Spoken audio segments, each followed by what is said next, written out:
The topic of this presentation is the drive-by version of Italian history in 15 minutes or less. Early Italian history starts at 43,000 BCE. We have evidence that modern humans inhabited the peninsula at that time. The Neolithic period starts at 6000 BCE, the Bronze Age starts at 1500 BCE, and during this time we see the arrival of Indo-European speakers, which by 500 BCE, during the Iron Age, have become Italic people alongside with other Italic groups. The Etruscans and the Latins in central Italy are of particular interest because obviously the Latins are the ones that created the Roman Empire, and at the beginning of their history, however, the Latins and the Etruscans were very close, and the first kings of Rome actually were Etruscans. The Greek colonies in the south were trading colonies, and they traded with the entire area. By 300 BCE, the Latins and the Latin language dominate the peninsula. First as a kingdom, then as a republic, and later as an empire, Rome dominates Italy for many centuries. Romans conquer most of the world known to them and establish the culture and civilization of Western Europe, including the adoption and spread of Christianity by the 4th century CE. So what have the Romans done for us? As you can see from this list, they have added quite a bit to the culture of the time, as well as to our culture of today. And they also have added tremendously to the wealth of human knowledge. By 476 CE, the Middle Ages begin, with the last Western Emperor Romulus Augustulus deposed by Odoacer, the leader of a Germanic tribe.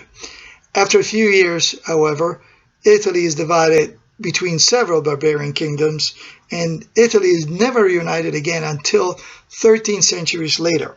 Until 756 CE, the Ostrogoths, the Lombards, and the Franks sequentially ruled Italy. Then in 756 CE, the Franks defeat the Lombards and give the Church the Papal States. In 800 CE, Charlemagne established the Holy Roman Empire. During the period of 800 to 1200 CE, Muslims initially invade Sicily and Bari, and Bari is in the southern part of Italy. However, the Normans drive out the Muslims in 1130, and at about that time we begin to see Italian city-states emerging. The city-states are peculiar to Italy because they're based on merchants and commerce. By 1200, the merchant republics emerge. They trade with the East and bring goods to the West and become very wealthy. They also are, in effect, independent of the Holy Roman Empire, and they're not feudal or absolute monarchies like the rest of Europe. As a matter of fact, they experience a certain degree of political freedom, which boosts the development and the fostering of arts and sciences. By 1200 CE, a new period begins, the Renaissance. It truly is the establishment of modern Europe, which began in Florence. It is characterized by the strong influence on the thinking of the time, by humanistic philosophy, the dedication to bringing back Roman and Greek ideals, the elevation of oneself through education, the fostering of arts and sciences, as well as wealth creation from trading and banking. In 1348, the bubonic plague, the Black Death, kills 1/3 to 1/2 of the Italian and European populations. After recovering from this, power and money is concentrated in the hands of a fewer number of people. This leads the Italian cities to see a resurgence in trade and economy. So much so that in the period of 1400 to 1500, Italy is the center of Western civilization. It is wealthy, and its Renaissance ideals influence other countries. However, by the end of this period, and especially during the period of 1494 to 1599, the Renaissance comes to an end. The city-states are strong individually, but they're not unified against the invading forces coming from different other parts of Europe. This period, which is called the Italian Wars, wreak devastation on northern Italy and end the independence of many city-states. Also, in 1498, Vasco da Gama, a Portuguese explorer, finds a route to India by rounding the Cape of Good Hope at the bottom tip of Africa. This ends the Italian trade dominance with the East, as it provides an alternative. And after this, power and wealth shifts to the countries on the Atlantic. So what did the Renaissance do for us? Well, initiated the modern European culture. It led to rapid advancement in human knowledge and education. It inspired to boldly question all established principles and institutions, and led to the development of scientific methods, scientific discoveries, as well as to world exploration. By 1600, we enter a new era, the early modern era. And by now, the Renaissance has spread to the rest of Europe with a scientific focus. And while the rest of Europe is enjoying relative wealth, Italy is under foreign domination. First Spain, then Austria, then Napoleon, and also it is in economic decline. The period of 1814 to 1860 is known as the period of Italian unification. While still under foreign domination, many Italians worked to unify the country and to free it from foreign domination.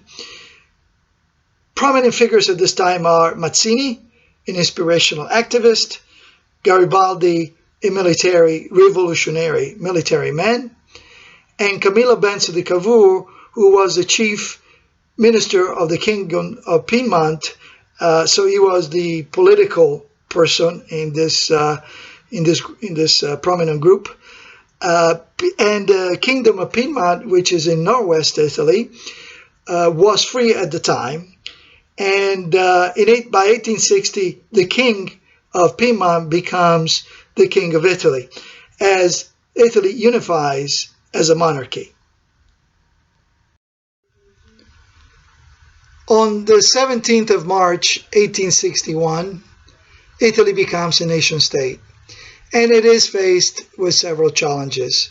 First of all, there is not one unifying language, and there are many dialects.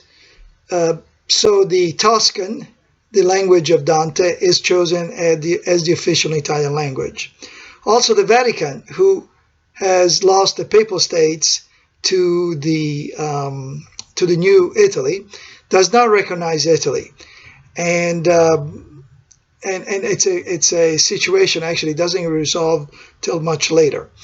Also, the North and the South had different histories. The North is much more progressive, and industrialization begins, and wealth building also begins there, whereas the South, it's poor, overpopulated, and at this time, until probably 1915 or so, migration occurs from the south of Italy towards the US and the rest of Europe. World War I breaks out in 1914. Italy stays neutral until April 1915, at which time it signs the London Pact and joins the Triple Alliance for defensive purposes against the Austro-Hungarian Empire. And as part of signing with the Triple Alliance, it's promised certain territories in an eventual victory. A war ended, however, not all the promises are kept. By the end of World War I, we enter the period of modern Italy, which takes us to the present. And from 1919 to 1922, we see the rise of fascism, which happens as a result of the unkept promises at the end of World War I and the economic and political instability that occurred throughout Europe after World War I. So that on October 1922, taking advantage of a general strike, Mussolini marches on Rome with 30,000 followers and says, either give us power, in other words, let us run the government so that it can be run efficiently, or face a coup. At that time, King Victor Emmanuel III could have stopped Mussolini. The army was definitely on his side and ready to do whatever he said. However, he has the tough choice of selecting a government run by a Marxist Socialist Party or a government run by Mussolini. And so he chooses one run by Mussolini. From 1922 to 1939, Mussolini consolidates power and begins colonial expansion. He abolishes democratic institutions and laws. He becomes a de facto dictator. He invades Ethiopia and Albania. And by 1929, to his credit, he is able to resolve the Vatican question. At that time, the Vatican becomes a sovereign nation in its own right.